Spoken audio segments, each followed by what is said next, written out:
Hey guys, welcome back to my channel here and to my B&M Project.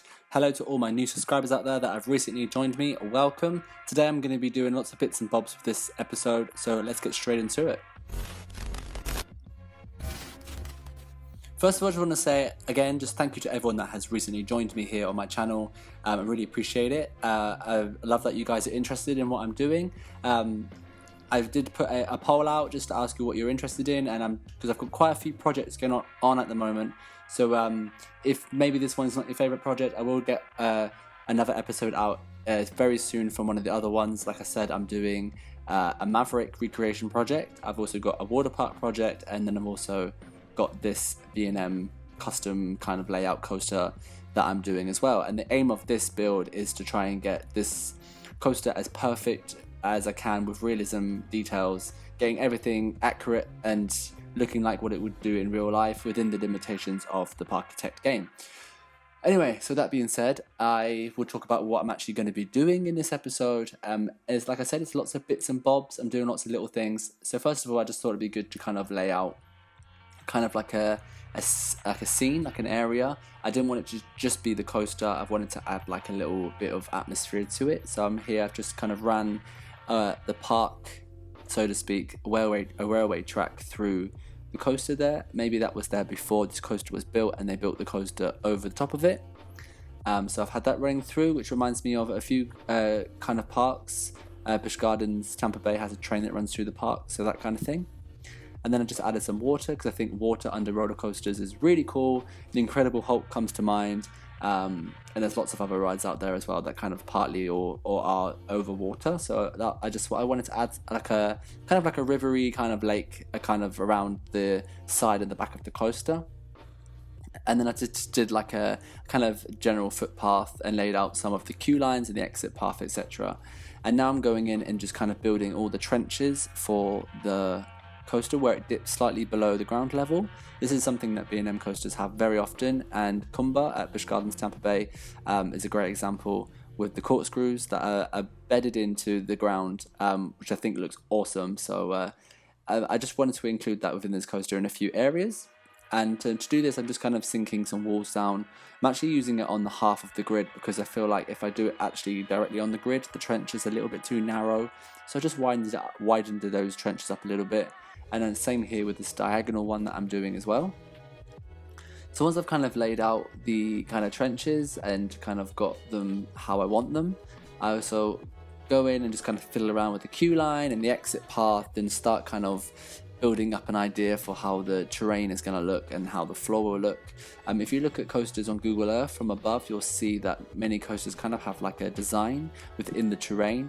Maybe some areas have darker patches, they have some flower bed areas, some more plain areas, some parts of the terrain are slightly higher than others, there's some planters, that kind of thing. You see that a lot of like the planters are kind of in shapes that look good from above, so that's something I've kind of kept in mind. If you look at Valraven, which is a B&M dive coaster at Cedar Point, that actually has like this a crazy circle pattern on the floor, which I don't really think you'd really notice unless you're actually up on the ride from high looking down. So that's something I kind of wanted to include within this build as well. So I'm just kind of thinking about different kind of textures and colors that I want to. I mean, there's not many textures to choose from, but you know what I mean. So I'm kind of doing this area in like this darkish brown, and I've just done some diagonal paths, which you can see how I do. If you're not sure how to do that, in one of my tutorial videos here on my channel, it's under a how-to playlist. Yeah, and I think this area here with the turnaround with the corkscrews is quite low to the ground. It's quite near some paths, so I'm gonna kind of create like a risen area of grass here and fence it off, and it's also going to look good as in design, but also will kind of double up as like a way to keep the guests out of that area that's, you know, could be dangerous if the guests were to go there. So the whole time as I'm building this, I'm always kind of thinking of these kind of things, these little details, and how I think it would be in real life, and looking at various photos of real coasters just to double check with what I'm doing. But this whole kind of coaster creation is just coming out of my own imagination, and I'm kind of doing what I always do, and that's a little bit of trial and error and just kind of going along with it, seeing what looks best, and doing some things maybe twice because I didn't like the first version, And obviously I show you here on YouTube the version that I feel is the best and what I want to show you. I don't want to show you too much of the trial and error because that could get old real quick. So yeah, so I think that looks good there with that little green planter area. I'm going to kind of dress it up in a bit with some grass and add a little bit more texture to it because I did use a path cover, so it's very flat and plain. And then I'm just using these fences from Shy Guys 4, which are my favourite fences. They have diagonals and curves, and I think they look really great. I use these in every park, on every ride I do. I wish there was kind of more fences like this that had slightly different styles but had the same kind of pieces with all the different curves, because they really can make your park look a lot different. So here I'm just doing like an exit planter, which is going to be slightly lower than the main green one there, but slightly higher than the ground. And this is just going to be just to decorate the exit a little bit more. I said in the last episode about a week ago that I wanted to do like a photo booth kind of thing, so I'm going to keep that in mind as well and leave a little space for it. I'll get onto that shortly. I just kind of want to make the area where you exit look pretty, have the photo booth area where you buy a photo, have the exit come down around some plants, and kind of it's going to wind through the coaster at the exit. So I'm going to do later on in the build, do some like coaster nets and kind of, you know, make it look a bit more interactive and everything with the path. And another thing that I'm doing in this episode here is a backstage area, or the beginning of a backstage area. I think this was like something I wanted to do because I think it looks really cool in real life, and when you start doing parks and you start adding all these little areas that aren't necessarily important to the game or the gameplay but look good.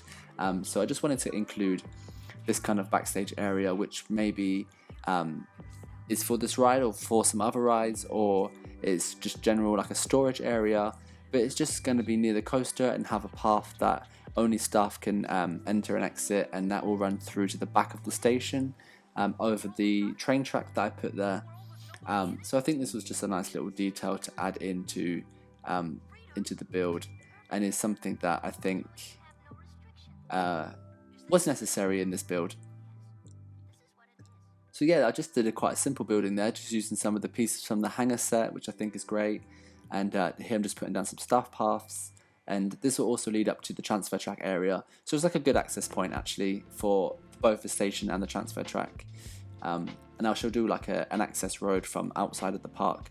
This build is like obviously just one ride, but I have it in my head that is kind of like a corner or an area of a park, which I seem to be doing quite recently. I keep doing like, you'll see with my Maverick build that I'm doing, and I've done some other things like the Raptor recreation, but you see that I kind of never like to just do the coaster or the ride. I like to really add some of the surroundings around it, just to kind of really make an atmosphere or create like a little a scene from a real theme park, that kind of thing. So that's kind of what I wanted to do as well with this, just to kind of give it a bit more life. Just playing around with some path covers here just to make it look a bit more curvy and a bit better. I like curves in paths. Everything, it really breaks it up from all the square isometric that you have in this game. I used to do the same as well in Tycoon 3 and Tycoon 2, try and get all my paths curvy as possible, because I really think it makes a difference. So anyway, that's that done. I'm just going to add some little details like some colours on the floor, that kind of thing. But this is a bit of a longer video than normal, so I'm not really too sure what to talk about. I just kind of felt like this series hasn't got as much attention. It's not as popular as some of the other things I've got going on, which is totally fine. But I just thought I'd try and get more put into an episode so that it doesn't go on too long. And I mean, it turns out to be really cool, and I hope you do enjoy it as well. I really like what I've been doing with this project. I really enjoyed doing it. It was kind of like something I started doing out of the blue. I didn't plan it at all. I just kind of started building, but I was filming just in case. And this kind of, I did a good layout, and I thought I have to do something with this, and so I've decided to go in and do like a full project with it.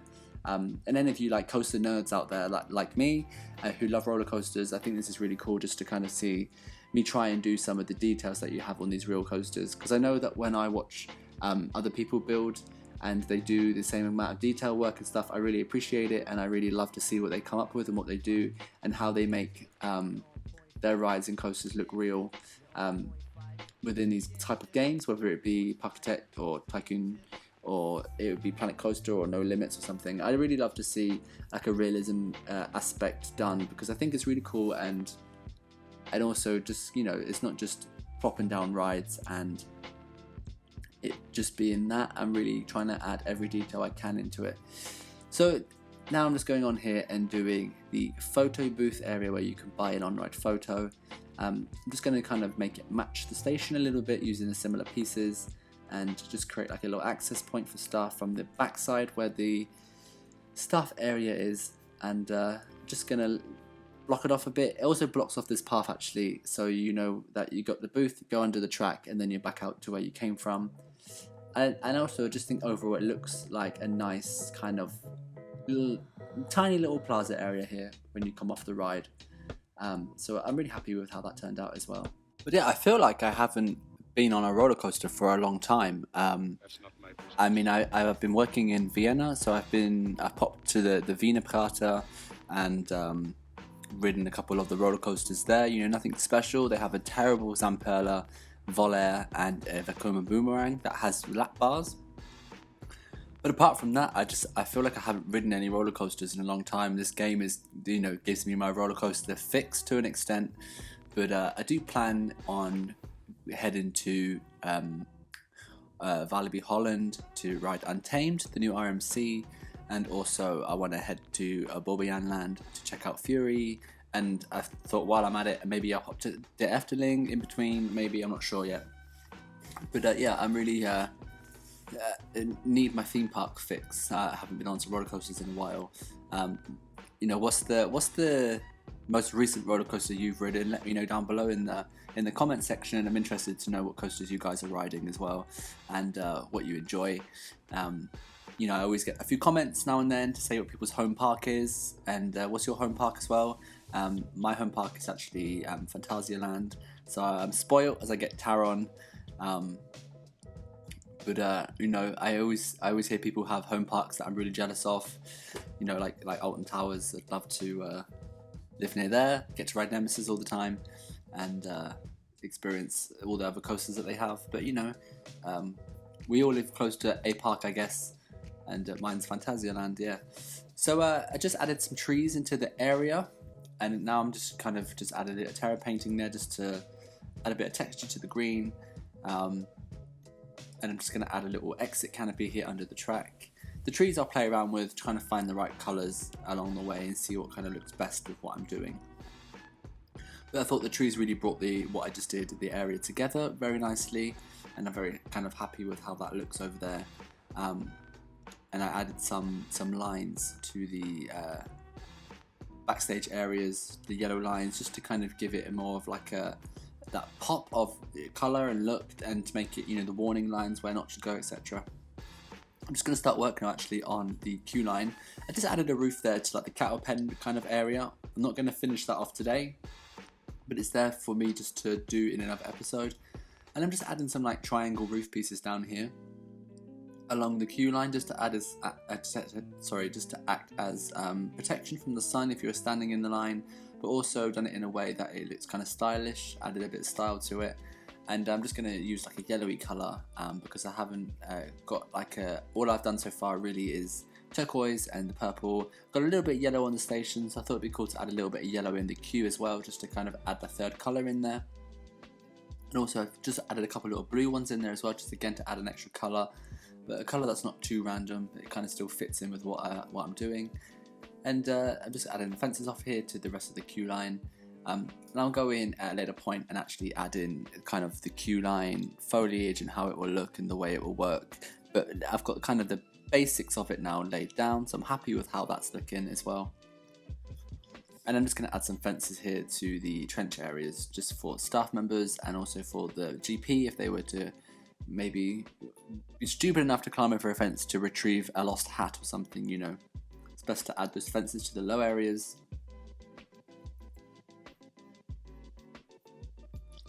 And I'm just kind of finishing up that last little trench there. for the future to kind of crack on with that. But thanks for watching and listening to me babble on for ages. I know this was a bit of a longer episode more than normal, so I've just been talking and talking and talking. But thanks for watching. If you've liked this video, give me a thumbs up, hit that subscribe button if you're not subscribed already and you're watching my channel, and hit that bell icon to be notified when I next upload a video. I'm just going to finish up the fences here on the trenches, and then I'm going to just go in and show you a couple of screenshots of what I've done today, so you can see nice and clearly what I've been up to with this project. And yeah, stick around, stay safe, be cool, and I'll see you all for another episode of my B&M project here. And be sure to check out my other projects as well. We have Waterworld, and we also have my Maverick recreation. So peace out, guys. See you next time. Bye.